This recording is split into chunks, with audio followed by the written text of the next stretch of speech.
Okay, so final exercise that I wanted to explain to you guys is banded tricep extension. This is definitely the exercise that I used the most to get my bench up, just because I was lacking in the tricep department, and that was where I saw the most success. Very simple, very easy.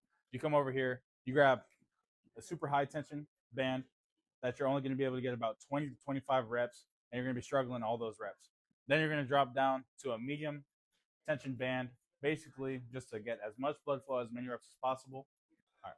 I know I just went over all those exercises very quickly. In part three, I am going to go over how to set all of them up properly and go a little bit more in depth to it. So that's going to be a little bit longer of a video. But just to finish off this part two of the three-part series, sets and reps. Banded bench press.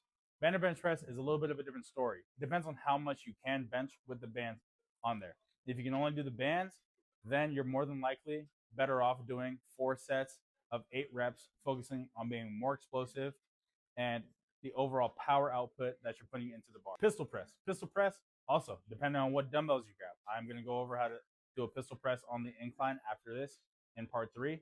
So with pistol press, it's a very similar movement to the banded bench press, but you're using dumbbells and you're on a incline bench. Those you're going to do a little bit more volume.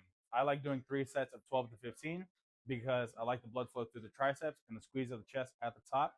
This will overall be more of a hypertrophy movement, just getting more comfortable with banded tension and the lockout at the top. All right, lastly, we got banded tricep extensions. This is at the very end of my workout because I loved having a tricep burner at the end of my workouts. I aimed for anywhere from 100 to 200 reps, accumulative between however many bands I use. So if I use 2 bands, I would just add up however many reps I would do, get up to like 200 reps, as much blood flow, as much tearing, and as much as I could do through my triceps to work on that lockout, work on the strength of my triceps, and work on the conditioning of my triceps. That is part two of the how to bench press series, how to get your bench press up. Tune into part three to go over how to set up the exercises that you may have questions on.